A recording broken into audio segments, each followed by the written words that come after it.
Movies are a medium in which you can get away with murder. You can show anything you like, and it's safe and harmless, and nobody gets hurt.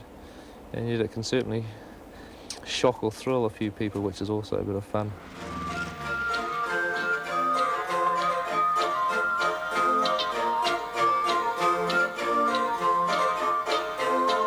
Audiences worldwide are being shocked and delighted by the good, bad taste of this backyard New Zealand feature film, brainchild of the gentle 25-year-old Peter Jackson. I'm definitely not a violent person myself. I'd never want to experience half the stuff that goes on in bad taste. As writer, director and camera operator, Peter Jackson was not only short of funds, but of actors as well. So he starred himself in 2 roles.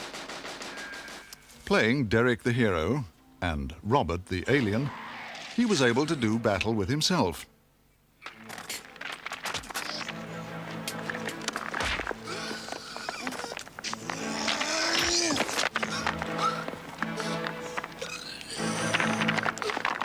He both won and lost. But a film of this magnitude required a dedicated team, unpaid crew and actors to slave weekends and after work for 4 years. Peter enlisted the help of workmates and old school friends. Craig Smith, working for the Department of Internal Affairs, became the victim. Dean Laurie, a labourer in the gardens of the Wellington City Council, played a villain with a thirst for vengeance. The film's sexual excesses surpassed... Ken Hammon, a newspaper advertising consultant, died 23 times as an assortment of aliens. Can't believe some idiot wrote this crap. In an assortment of disguises. Photolithographer and workmate Terry Potter, who ended up on the hero's team with more arms than he could handle. Good one. Pete O'Hearn, working with the Ministry of Transport as a records clerk, was also at school with Peter Jackson and was persuaded to take and receive the film's first blood.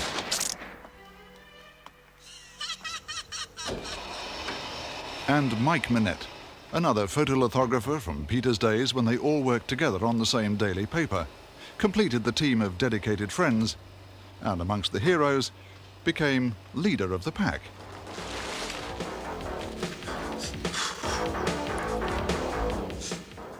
Very nice bunch of boys, yes. Really very nice. It used to give me a lot of pleasure when they all trooped home here, and we just had baked beans on toast. It was always, Peter said to me one day, Mum, get some baked beans in. We'd always eat baked beans on toast, so I found myself buying a crate of baked beans, and we've still got some left, so I look on them with great affection. I think they belong to the boys.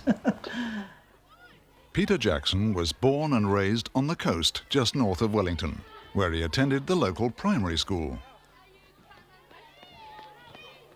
An only child, he was fascinated by the purchase of a home movie camera and quickly overcame any shyness in front of the lens or behind it. Well, he took control of our camera as soon as we got it, our first little movie camera, and he could make better use of it than what we could at his young age. We're an 8mm and He used to turn, we would only film people walking towards us or something like that, but Peter used to have other ideas and he would have them swinging round and doing all sorts of things. They just got it for Christmas. Somebody gave them a camera, and I immediately grabbed it and managed to get a roll of film from somewhere. I was about 8 years old, and I got a bunch of my mates and we dug a big hole in the end of the garden and got a lot of World War II uniforms and ran around acting out something like out of a war comic full of action and high drama. His first special effect, sticking pinholes in the celluloid for gunshots. Special effects and action are at the heart of his filmmaking and were as much a part of this second World War II epic as they are of bad taste. And for Peter Jackson, it's always been a matter of doing it himself. This was the very first monster that I ever made. This little character here, he's like sort of a crazy hunchback rat. And I can't remember exactly when it was. He's made of rolled up newspaper. I guess if we undid all that, we could find a date on it. This later monster was created for a film submitted for a local television competition, encouraging younger children in filmmaking. But at that stage, he won no prizes. The Valley is an attempt by me to really duplicate the Sinbad type of movies, because they were done by an animator called Ray Hiles, who used to have these amazing monsters, and I really used to love that stuff when I was a kid. I should say special effects. That was his forte. Stop motion animation, as you've seen on some of the earlier shots, he believed a lot in that. Yes, he was very clever doing anything like that, and had oodles of patience. That he would spend hours and hours just making a model and then doing stop motion animation.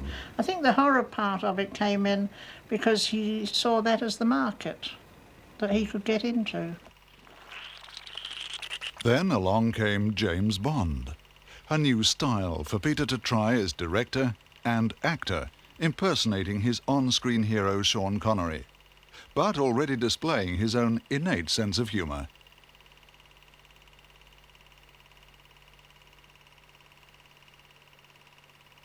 But many of these early films were never completed.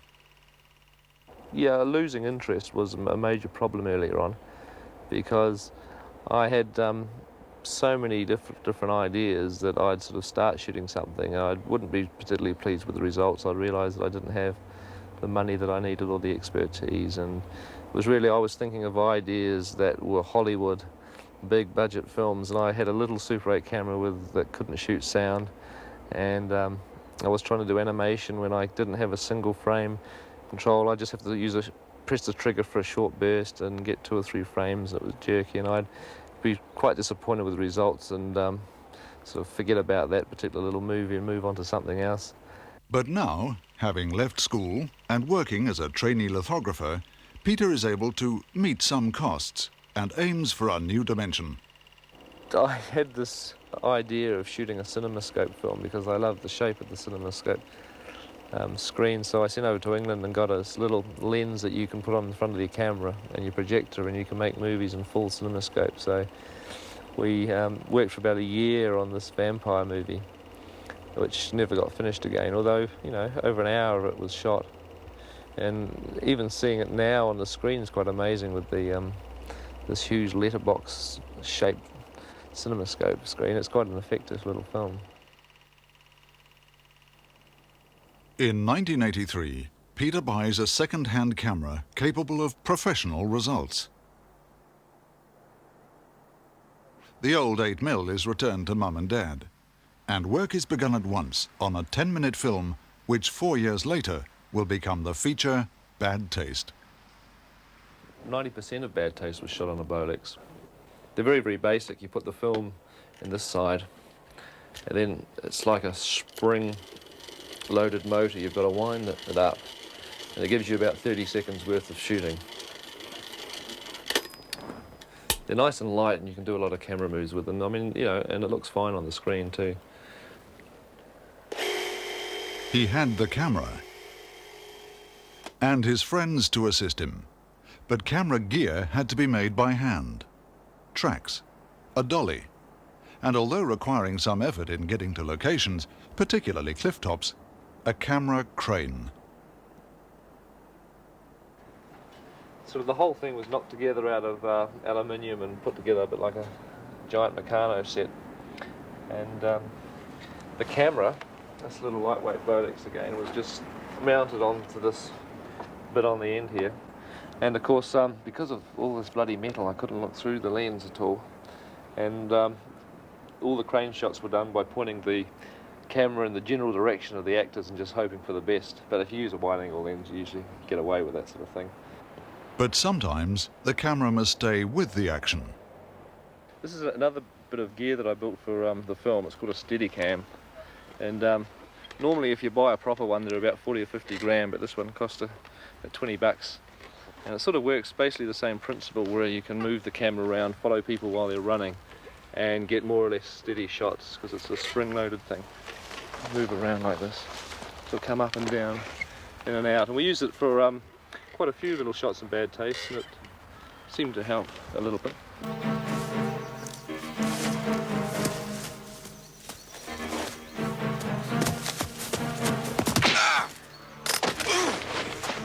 The next big challenge was to come up with ideas for workable and cheap special effects to be used in the on-screen action.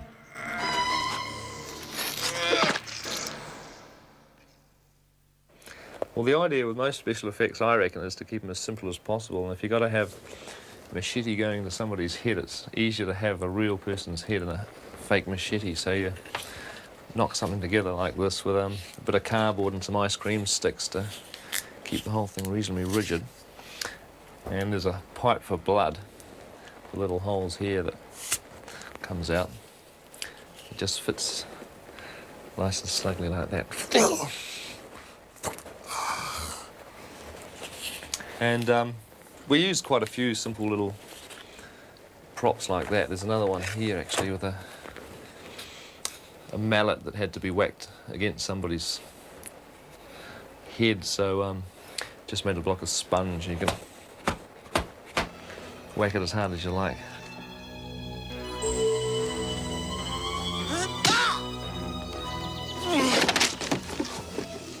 Peter Jackson's ability to create realism at next to nothing cost also went into building an arsenal of weapons. Went a bit over the top because I did mechanisms that could work. All this sort of carry on. The magazines are just made of wood and a bit of cardboard on top. And I just got a whole lot of aluminium tubing, like this bit here, and drilled holes in it, and it's really held together by glue. It's not particularly strong. If you dropped it on the concrete, it would probably shatter. And this is just a bit of Fimo, which is like plasticine, for the handle. And we just had to have the guys shaking these guns and make it look as if they're shooting. We superimposed flashes on the front. To an industry used to multi-million-dollar budgets, these achievements might well be sickening. And the film went on to create its own on-screen nausea. Well, in the middle of Bad Taste, there's a scene where a guy is incredibly sick for a long time. And there's a character that's played by me, but I had to make a rubber head so that we could get the stuff coming out the mouth endlessly. So the way that we did that was I got this bowl of a dental stuff called alginate, which they used to make molds of your teeth with, but I filled a great big bowl with it, and the stuff sets in about a minute. So I took a deep breath and stuck my head in the bowl and then pulled it out again, gasping for breath after a minute, and I poured plaster of Paris in to get this effect here. I had to have this expression on my face the whole time. And from this I was able to make a plaster mould, negative mould, and we ended up with this, which is the head, and it's a puppet. So the mouth goes, he's got a funnel in the back of his head, so that the stuff can be poured down, the green gunge can be poured through the funnel, out the mouth, and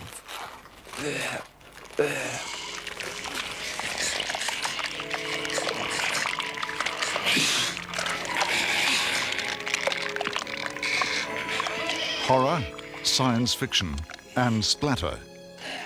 The audience couldn't be sold short. We had to see the aliens in their true colors.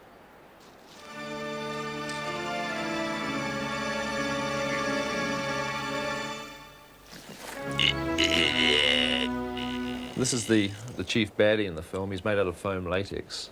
Originally you start off with a sculpture that's done out of plasticine. And the way that I sculpted this guy was, I didn't have any sketches or designs because I never liked working off of drawings or drawing drawings. I far prefer to work in 3 dimensions. So I just got this great lump of plasticine and started to sculpt. And after you've done the sculpture, you have to make a plaster of Paris mould. And in this case, it was in about 5 or 6 sections. And then that has to be filled with foam latex, which is like a creamy material that is whisked up in a cake mixer and poured into the moulds, injected into them, and then it's got to be baked in the oven.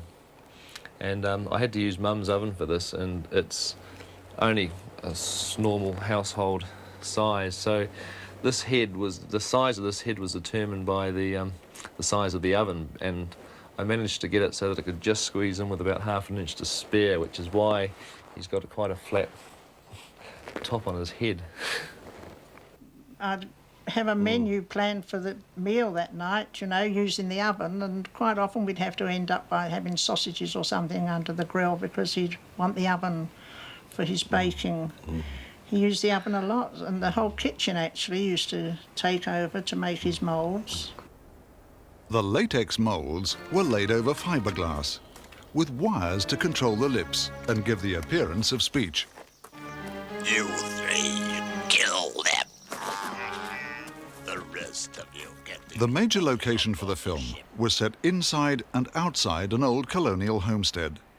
Protected as an historic building, it was necessary for Peter's father to persuade his friends, the caretakers, that no harm would be done by the unlikely team. I was worried when they first came in, when they had smoke bombs in the trees, that sort of thing, in the middle of summer. You begin to think what's going to happen. We checked up after every time when they've been here. And, all in all, I think they behaved themselves. And what about inside the house? No, if they touched anything, they always put it back again. There was no worries. We thought that it was just 3 or 4 occasions, I told Mrs. Steele. Yes, not 3 or 4 years. It was 30 or 40 occasions we went to Gear House, I imagine, before we finished. The screenplay required that one corner of the building be destroyed by rocket fire. So a location was chosen with a matching background. And the team changed hats from actors and film crew to chippies and proceeded to build an exact replica 5 meters high.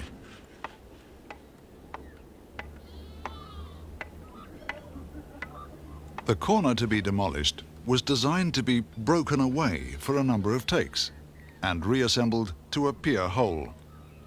Then came the first experiments with explosives.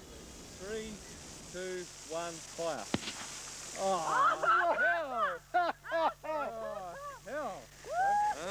Yep. The missile was tested on a line. 2, 1. The rocket was all right, the blast didn't do a great deal. 3, 2, 1, fire. In the finished film, the rocket did indeed travel on a fishing line.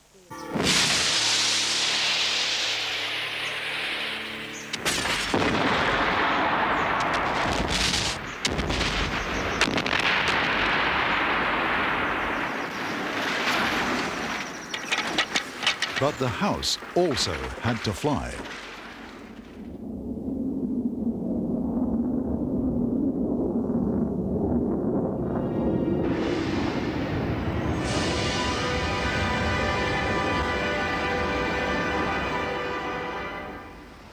Another model was built, this time a metre square, and mounted on the camera crane instead of the camera, which remained fixed. The house was fitted with lights and smoke machines, and a country road was also built in model form for the foreground. But things took a while to get right. Sometimes there was too much smoke, and the wind was wrong.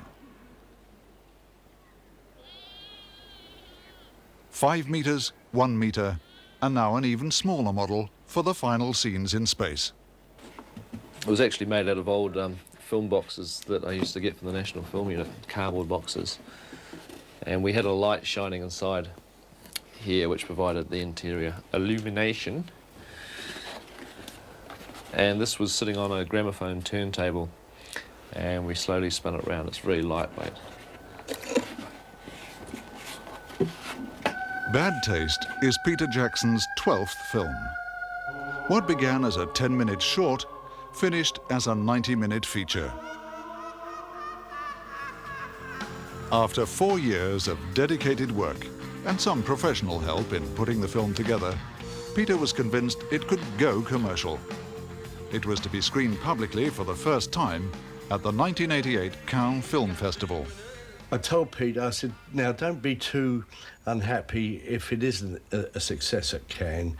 Yeah, I said, it's a heck of a lot to achieve, and if it was, well, all to the good, but it may not be. Don't be upset by it. I was thinking, having put 4 years into something, nobody could be told it was a failure. A failure it was not, selling to 10 countries in 6 days and winning the coveted Gore Award in Paris a few weeks later. And the team's response? It was really a surprise that we finished it, really, more than anything. I sort of haven't paid much attention to it after that, although it sort of keeps cropping up, which is good. It's getting a while bigger and bigger by the sound. It's great that it's taken off like this, you know, and it's something we can be proud of. We've achieved something, you know, and it's so good that it's gone over so well overseas. You know, you didn't really expect it, and it's quite sort of overwhelming to know that, you know, you're actually being watched in a different country. Happy. I'm quite happy. I'm really happy for Peter, because he deserves, you know, everything that's humanity. To my mind, you know, if people pay $7 to see a really polished Stanley Kubrick production, then they're not going to want to spend $7 to see a really sort of rough as guts bad taste. But I was wrong. People are quite happy to do that. Pete started it, I think, and everyone did put their own ideas in. I think that's why it worked so well, because everyone just had so many ideas and Pete had so many options to use. But Pete made it, yeah. I didn't think it would be quite so gory as what it is. But then, as he said, there's a laugh with every drop of blood, Mum. There's laughs, so that he aimed at that. I mean, I know him very well, and he's always had a great sense of humour. And I think that's his forte, is humour. But he's coupled it with horror too. Black comedy.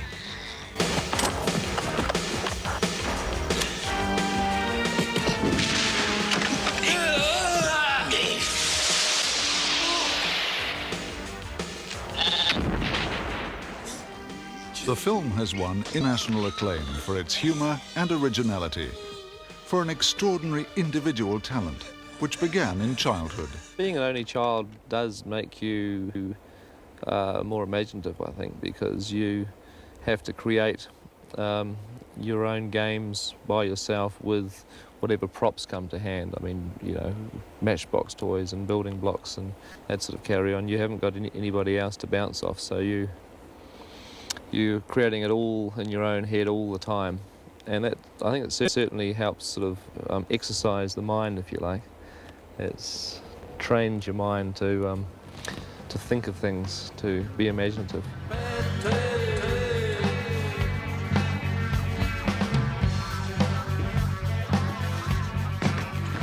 Bad Taste was made with great enthusiasm, but very little money. The world holds its breath for Peter Jackson's second feature and first fully professional film.